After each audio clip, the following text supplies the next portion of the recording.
প্রিয় দর্শক, শুভেচ্ছা সহ আমন্ত্রণ আপনাদের সবাইকে। শুরু করছি আপনার সুস্বাস্থ্য অনুষ্ঠান। আজকে আমরা কথা বলবো কিডনি ট্রান্সপ্লান্ট নিয়ে। এই বিষয়ে কথা বলার জন্য আমাদের সাথে আছেন প্রফেসর ডাক্তার মোহাম্মদ সাকিবুজ্জামান আরিফিন। তিনি অধ্যাপক, নিউরোলজি বিভাগ, কিডনি ফাউন্ডেশন হসপিটাল, মিরপুর। ডাক্তার মোহাম্মদ সাকিবুজ্জামান একজন কিডনি রোগ বিশেষজ্ঞ। 1978 সালের 29 সেপ্টেম্বর পাবনাতে জন্মগ্রহণ করেন তিনি।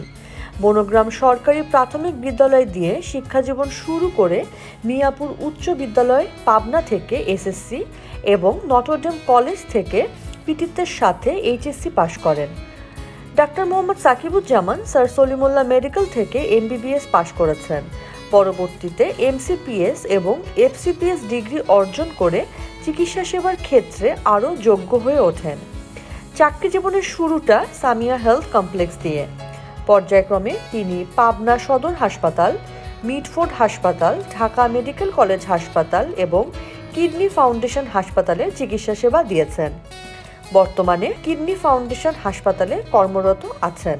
স্বাস্থ্যসেবায় আজীবন সম্পৃক্ত থাকতে চান ডাক্তার মোহাম্মদ সাকিবুজ্জামান। আমরা আসলে প্রথমে আপনাকে জানতে চাই, কিডনি ট্রান্সপ্লান্ট তো হচ্ছে, আমরা প্রথমে জানতাম সিএমসি ভ্যালোর, আমরা জানি আমাদের দেশেও হচ্ছে। আসলে কিডনি ট্রান্সপ্লান্টের কিছু রুলস অ্যান্ড রেগুলেশন যেগুলো আমাদের ক্ষেত্রে অনেকটি বাধা হয়ে দাঁড়িয়েছিল, আপনি যদি প্রথমে কিডনি ট্রান্সপ্লান্টের রুলসগুলো নিয়ে একটু আমাদেরকে বলতেন। যেহেতু ট্রান্সপ্ল্যান্টের ব্যাপার, সেহেতু কিছু এখানে আইনের বাধ্যবাধকতা আছে। কারণ না হলে আপনার অর্গান ট্রেডিং, অর্গান ট্যুরিজম আমরা জানি যে এগুলো সারা বিশ্বে প্রচলিত। এই জন্য বাংলাদেশের অনেক আগের থেকে অর্গান অ্যাক্ট ল আছে। 1999 সনে আমাদের প্রথম অর্গান অ্যাক্ট ল বাংলাদেশে চালু হয় এবং এটাকে যুগোপযোগী করার জন্য 1918 সনে আবার এটা অ্যামেন্ডমেন্ট অধ্যাদেশ জারি করা হয় এবং রিসেন্টলি আপনার 2025 সনে এটাকে আবার আপডেট করা হয়েছে। আপডেট কেন করা হয়েছে? আপনার অর্গান পুল বাড়ানোর জন্য। আমরা যেটা জানি যে সারা বিশ্বের মতো বাংলাদেশেও কিডনি রোগীর সংখ্যা ক্রমান্বয়ে বৃদ্ধি পাচ্ছে এবং ধারণা করা হয় বাংলাদেশে এখন কিডনি রোগীর সংখ্যা 2 কোটিরও উপরে। অনেক সংখ্যা, অনেক বেশি, অনেক সংখ্যা বেশি এবং তার মধ্যে 40 থেকে 50 হাজার রোগী প্রতি বছর স্থায়ীভাবে কিডনি বিকল হয়ে যাচ্ছে, যাদের চিকিৎসা ডায়ালাইসিস অথবা কিডনি ট্রান্সপ্ল্যান্টেশন। এখন এই কিডনি ট্রান্সপ্ল্যান্টেশন হচ্ছে আপনার বেস্ট ট্রিটমেন্ট অপশন। এখন আমরা ট্রান্সপ্ল্যান্ট যদি করতে চাই তাহলে আমার অর্গান প্রয়োজন, তাহলে এই অর্গান আমি কোথায় পাবো? জি, সারা বিশ্বে দুইটা সোর্স, একটা হচ্ছে live related transplantation, that means যে কোনো জীবিত ব্যক্তি তার 2টা কিডনির আরেকটা কিডনি দান করবে, মানে একটি কিডনি সে দান করবে। যদি পরীক্ষা নিরীক্ষার মাধ্যমে ডাক্তার নিশ্চিত হন যে ওনার 2টা কিডনি সুস্থ আছে এবং ওনার অন্যান্য অর্গান ভালো আছে, তাহলে ম্যাচিংয়ের মাধ্যমে উনি ওনার একটা কিডনি দান করতে পারেন। এবং এখানে সুবিধা যে মানুষ একটা কিডনি নিয়ে কিন্তু সুস্থভাবে জীবনযাপন করতে পারে। অনেকেরই ধারণা বা মানে মনের মধ্যে অনেক চিন্তা যে আমি যদি একটা কিডনি দিয়ে দেই হয়তো আমি সারা জীবনের জন্য অসুস্থ হয়ে যাব বা আমি আমার নর্মাল কাজ করতে পারবো না। কিন্তু এটা আমি এই প্রোগ্রামের মাধ্যমে পরিষ্কারভাবে বলতে চাই, যদি কোনো মানুষ সুস্থ থাকেন, তার যদি ডায়াবেটিস, উচ্চ রক্তচাপ না থাকে এবং তার অন্যান্য মেজর অর্গান লাইক আপনার হার্ট, লিভার, ফুসফুস এগুলো যদি ভালো থাকে, তাহলে উনি কিন্তু ওনার একটা কিডনি দান করতে পারেন। এখন প্রশ্ন এসে গেল যে তাহলে দান করবে কারা, দান করতে পারে? এখন স্বাভাবিকভাবেই আমাদের যারা ধনী শ্রেণীর মানুষ তারা চিন্তা করেন যে আমার নিকটাত্মীয়র চেয়ে আমি এটা অন্যের কাছ থেকে নিয়ে নেই। তো সুতরাং এখানে একটা আর্থিক লেনদেনের প্রশ্ন চলে আসে। তো এইটার জন্য আপনি যে প্রশ্নটা শুরুতে করেছিলেন যে আসলে আইনের মেইন জায়গাটা কিন্তু এইখানে। বাংলাদেশে যেটা আমি বললাম যে শুরুর থেকে আমাদের অর্গান অ্যাক্ট লটা ছিল এবং এটা এদেশে ফলো করা হয়েছে, যার ফলে এই যে আনরিলেটেড ট্রান্সপ্ল্যান্টেশন বা অর্গান ট্যুরিজম বা ট্রেডিং বলেন, এটা কিন্তু মানুষ যেটা করেছে যে বাংলাদেশ থেকে ডোনার নিয়ে গিয়েছে এবং ম্যাক্সিমাম আমাদের পার্শ্ববর্তী দেশে ট্রান্সপ্ল্যান্ট হয়েছে। ওই দেশে তারা পরিচয় দিয়েছে যে আমার রিলেটিভ। এখানে আমি আর একটা বলতে চাই যে কিভাবে আসলে করা হয়, যে কেন বাংলাদেশে হলো না, কেন ওইখানে হলো। এখন একটা টার্ম আছে আপনার হচ্ছে ইমোশনালি মোটিভেটেড ডোনার। যদিও এটা আপনার খুব রেস্ট্রিক্টেডভাবে করা, কিন্তু এইটার সুযোগ না হয়, বলা হয় না যে আইনের ফাঁক ফোকর আর কি, লাইক দ্যাট। আর এখন যেটা যে আপনি ইমোশনালি ডোনার, এটা যেই আইনে যে অধ্যায়গুলো আছে এটা কিন্তু খুবই কঠিনভাবে করা আছে যাতে কেউ বাইপাস না করতে পারে। কিন্তু আপনার যখন ওইখানে নিয়ে যাচ্ছে তখন তারা এই উইন্ডোটা ব্যবহার করে ট্রান্সপ্ল্যান্টেশন করতেছে। সম্পন্ন করে। কিন্তু স্যার আমাদের দেশের মানে যে বিদ্যমান যে আইনটি ছিল, আপনি বলছেন যে 2025-এ এটা অ্যামেন্ডমেন্ট হয়েছে। 99-এর যে আইন ছিল ওইটা আবার আপনার 1918 সনে এটা আবার নতুন করে করা হলো। 25-এ এটা আরও যুগোপযোগী করা হয়েছে। এটা খুবই ভালো, আমি বলবো যে আমাদের দেশবাসীর জন্য অনেক ভালো। যেমন নতুন ডোনার পুল বানানোর জন্য লাইভ রিলেটেড যেটা আমি বলতেছি, সেক্ষেত্রে আপনার আগে ভাগনা ভাগ্নি এটা ছিল না। যেমন মামা চাচা এরা ডোনেট করতে পারতো, কিন্তু ভাগনা ভাগ্নি বা ভাস্তা ভাস্তি দিতে পারতো না, এটাকে করা হয়েছে। আবার আপনার 18-তে যেটা অ্যাড করা হচ্ছে যে ব্লাড রিলেটেড ফার্স্ট কাজিন, অর্থাৎ মামাতো ভাই, চাচাতো ভাই, ফুফাতো, এরা সবাই কিন্তু ডোনার হতে পারবে। এবং নতুন 25-এ যেটা করা হয়েছে স্টেপ ব্রাদার স্টেপ সিস্টারকেও দিয়ে দেওয়া হয়েছে। আচ্ছা, তাহলে আপনার লাইভ রিলেটেড বেড়ে গেল, পুলটা বেড়ে গেল। এবং একই সাথে আপনার এই যে যেটা বললাম ভাগনা ভাগ্নি এবং দাদা দাদি তারাও দিতে পারবে, যার ফলে এখন কিন্তু আমাদের লাইভ রিলেটেডের পুল অনেক বেড়ে গেছে। আর এর বাইরে সারা বিশ্বে, বিশেষ করে উন্নত বিশ্বে, অর্গানের মেইন সোর্স হচ্ছে মরণোত্তর কিডনি দান। এখন একটা মানুষ মৃত্যুর পরে তার অর্গানগুলো কিন্তু দান করে যেতে পারে। যে আমাদের রোড ট্রাফিক অ্যাক্সিডেন্টে প্রতি বছর প্রায় 25,000 মানুষ মারা গেছে। আমরা বিভিন্ন সময় দেখেছি প্রেস কনফারেন্সে, এই যে 25,000 মানুষ মারা যায়, দেখেন আমাদের প্রায় 40,000 মানুষের কিডনি বিকল হয়।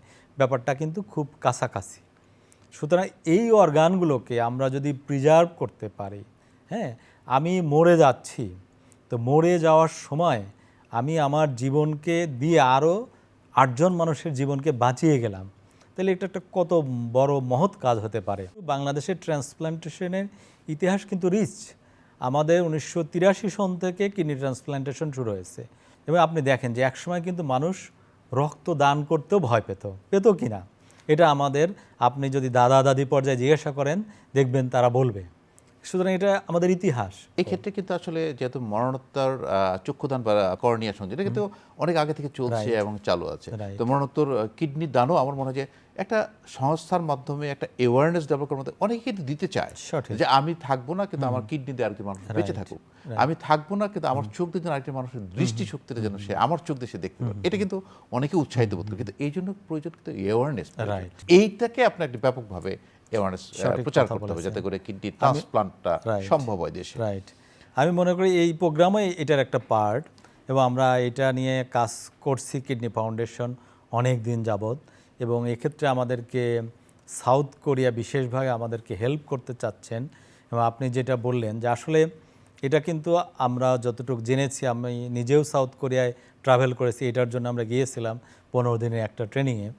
তো ওরা বলেছে যে দেখো এটা একটা সামাজিক আন্দোলনের মতো, তোমাদের ডাক্তার সোসাইটিও পারবে না, তোমাদের শুধু মওলানা তারাও পারবে না, তো সুতরাং তোমার ইন জেনারেল সবাইকে এখানে এগিয়ে আসতে হবে। ইভেন তোমাদের এখন যারা স্কুল গোয়িং চিলড্রেন আছে তাদের ব্রেনেও তোমাকে এটা ঢুকাইতে হবে যে এই যে কিডনি দান বা যেটাই লিভার দান, এটা একটা মহৎ কাজ। এবং যেহেতু আমি দুনিয়া থেকে চলে যাচ্ছি, সুতরাং এই অর্গান আমার আর প্রয়োজন নাই।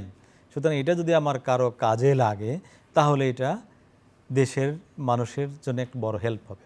আপনি যেটা আর একটা বললেন যে পৃথিবীর সব দেশে এটার কিন্তু একটা সিস্টেম আছে, দ্যাট মিনস একটা অর্গানাইজেশন লাগবে।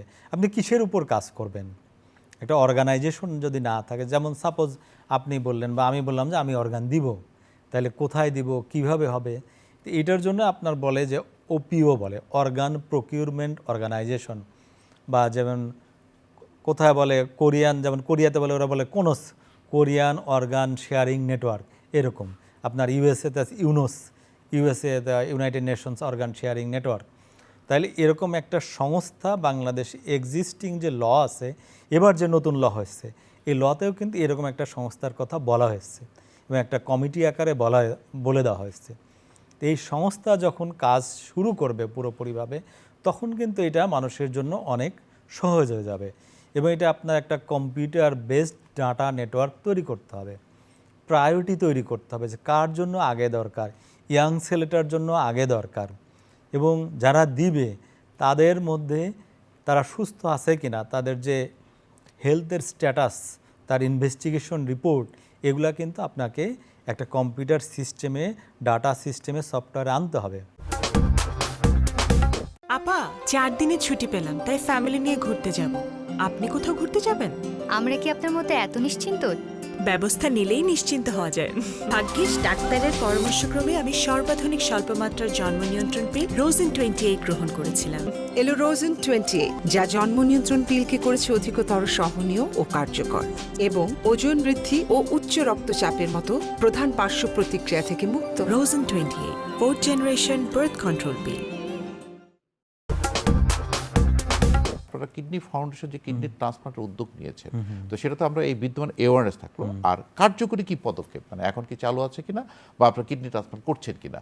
আপনি জানেন যে বাংলাদেশে 2টা ডিসিজ ট্রান্সপ্ল্যান্টেশন হয়েছে, একটা হচ্ছে আপনার 2023-এ আর একটা হচ্ছে 2024-এ, এবং এই 2টা কিডনি ট্রান্সপ্ল্যান্টেশনের যে ডোনার্স ছিল এটা ছিল আমাদের বাংলাদেশ মেডিকেল ইউনিভার্সিটি থেকে, যেটা আপনার প্রেসের মাধ্যমে সবাই জেনেছেন, এবং 2জন যে রেসিপিয়েন্ট ছিল যারা কিডনি গ্রহীতা তারা আমাদের কিডনি ফাউন্ডেশন থেকে ছিল। আরও যাতে অ্যাডভান্স করা যায়, মানুষের মধ্যে এটা যোগোপযোগী করা যায়, মানুষের সচেতনতা তৈরি করা যায়, এটা নিয়ে কিডনি ফাউন্ডেশন কাজ করতেছে।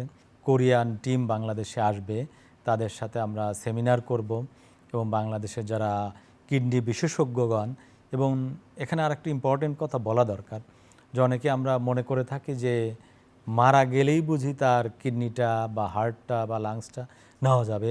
তো বিষয়টা আসলে এমন না, যে ওই যিনি দান করবেন বা যেই ব্যক্তি মারা যাবেন, যেখান থেকে আমরা কিডনি সংগ্রহ করব, সেই মৃত্যুটা অবশ্যই আইসিইউ সেটিং হইতে হবে।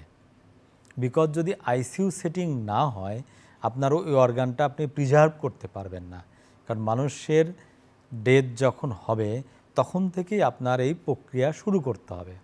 এখন এই জায়গায় আপনাদের অনেকের মনে, সাধারণ মানুষের মধ্যে কনফিউশন আছে, তো এটাকে আমরা ডাক্তারি ভাষায় ব্রেন ডেথ বলি, যে মানে মৃত্যুর সংজ্ঞা কী। মৃত্যুর সংজ্ঞা আসলে মানুষের ব্রেন ডেথ হয়ে যাওয়া, মানে তার ব্রেন পার্মানেন্টলিভাবে অকার্যকর হয়ে যাওয়া। আসলে যখনই ডাক্তাররা মনে করবে যে এই ব্যক্তি এরকম ব্রেন ডেথের দিকে যাচ্ছে, তখন থেকে আপনার কার্যক্রম শুরু করতে হবে। যদি কার্যক্রম শুরু না করেন, তাহলে আপনি এই অর্গানগুলোকে প্রিজার্ভ করতে পারবেন না। দ্যাট মিন্স আপনি যে অন্যের দেহে ট্রান্সপ্ল্যান্ট করবেন, তারপরে কিন্তু এটা সচল থাকবে না, কার্যকরী থাকবে না। সুতরাং আমাদের একটা বিষয়ে খুব পরিষ্কার ধারণা রাখতে হবে যে যার অর্গান আমরা নিব তার মৃত্যুটা আইসিইউ সেটিংয়ে হইতে হবে। তো পৃথিবীর অনেক দেশে ড্রাইভিং লাইসেন্সে এই অপশনও থাকে যে যদি তোমার এরকম মৃত্যু হয়, তুমি কি কিডনি দিতে চাও কিনা, তুমি তোমার অর্গান ট্রান্সপ্ল্যান্ট করতে চাও কিনা। বিকজ ধরেন একটা মানুষ হয়তো তার বাসা পাবনা, তার সাভারে রোড ট্রাফিক অ্যাক্সিডেন্ট হলো, ওইখানে আইসিইউ সেটিংয়ে গেল, তাহলে ওরকম একটা ঘটনা ঘটলো, তাহলে সেই সময় ক্ষেত্রে আপনি তার আত্মীয় স্বজনকে কন্ট্যাক্ট নাও করতে পারেন। তাহলে ওনার ড্রাইভিং লাইসেন্সে যদি এটা থাকে সংযোজন করা, তাহলে ইউ মে প্রসিড, তাই না, আপনি আপনার কার্যক্রম শুরু করতে পারেন। ইভেন আমরা ইচ্ছা করলে আমাদের ন্যাশনাল আইডিতেও আমরা এটা সংযোজন করতে পারি যে উনি কিডনি দিতে ইচ্ছুক কিনা। আরও আপনাকে একটা ভালো সংবাদ দিতে পারে, আমরা যখন ঢাকা মেডিকেলের আইসিইউতে একবার স্টাডি করেছিলাম, যেই রুগীগুলো ভর্তি ছিল তাদের আত্মীয় স্বজনের মাধ্যমে, যে কত % মানুষ কিডনি ডোনেট করতে চায়, তাদের আত্মীয় স্বজন তখন আইসিইউতে 30% অ্যাগ্রি করেছিল যে তারা তাদের এই আত্মীয়র কিডনিকে ডোনেট করতে চায়, অর্গানকে ডোনেট করতে চায়। যারা করে নাই তাদের মাধ্যমে জিজ্ঞাসা করা হয়েছিল আপনারা কেন করতে চান না, সেটার অ্যান্সারও ম্যাক্সিমাম ওভার 90% আসছিল আসলে অজ্ঞতা, তারা জানে না, সেই জন্য তারা ডোনেট করতে চায় না। সুতরাং আমাদের দেশে মানুষ, আমরা সবাই জানি যে আবেগপ্রবণ, অনুভূতিশীল। আমরা যদি আমাদের দেশে মানুষকে এটা বোঝাইতে পারি, এবং এই দায়িত্ব আমাদের সবার, এটা বললাম যে একটা সামাজিক আন্দোলন টাইপের, তাহলে এটা সম্ভব। এবং এই যে মৃত্যু পথযাত্রী মানুষগুলোকে জীবন দেওয়া সম্ভব আমি মনে করি। আমরা অনেক ক্ষেত্রেই আমরা দেখেছি, কার্ডিয়াক সেক্টরে দেখেছি যে কার্ডিয়াক সেক্টর দেশের বাইরে থেকে রুগী আসে, তো এরকম সেন্টার বিল্ড আপ করা যায় কিনা যেখানে কিডনি ট্রান্সপ্লান্ট বাইরের থেকে আমাদের দেশে আসবে, সেটার ব্যাপারে আমাদের কোনো পরিকল্পনা আছে কিনা? আমাদের কিডনি ফাউন্ডেশনে কিন্তু বাইরে থেকে পেশেন্ট আসছে, আমরা ট্রান্সপ্ল্যান্ট করেছিও। আমাদের আফ্রিকা থেকে পেশেন্ট আসছে, আমি সঠিক সংখ্যা আপনাকে বলতে পারবো না, তবে আনুমানিক 15 থেকে 20 জন পেশেন্ট দেশ, ইভেন রাশিয়া থেকে আসছে, ভুটান থেকে আসছে, আমরা তাদের ট্রান্সপ্ল্যান্ট করেছি। আসলে এটা তো আপনার যে আপনি কতটুকু ইমপ্রেশন ক্রিয়েট করতে পারেন তার উপর, আর সাকসেস রেট কত? রাইট, আমাদের সাকসেস রেটও ভালো, কিন্তু মেইন যেটা সমস্যা, যেটা আমাদের শুরুর আলোচনার শুরুতেই আমরা যেটা নিয়ে আসছি, যে অর্গান ট্রেডিং, ট্যুরিজম, এটা সারা বিশ্বে একটা বড় ব্যাপার আর কি। মানুষ চায় যে সে অর্গানটা কিনে নেবে, মানে নিকট আত্মীয় এখন অজ্ঞতার কারণে, ভয়ের কারণে সে কিডনি দিতে চায় না, বা অনেক সময় নিতেও চায় না। ওনারা যারা আর্থিক সক্ষমতা রাখেন তারা মনে করেন যে তারা এই অর্গানটা কিনে নেবেন।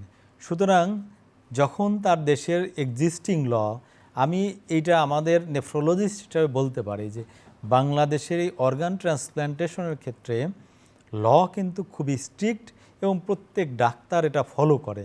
আপনি দেখবেন যে আপনি কোনোভাবেই এই লর বাইরে যেতে পারবেন না। সুতরাং তখনই মানুষের মাথায় এটা আসে যে তাহলে তাকে দেশের বাইরে যেতে হবে, এবং এই কারণেই কিন্তু বাংলাদেশ থেকে ম্যাক্সিমাম মানুষ যে পার্শ্ববর্তী দেশ বা অন্য দেশে চলে যায়, এইটাই হচ্ছে মেইন কারণ, সে অর্গান ওইখান থেকে কিনবে আর কি।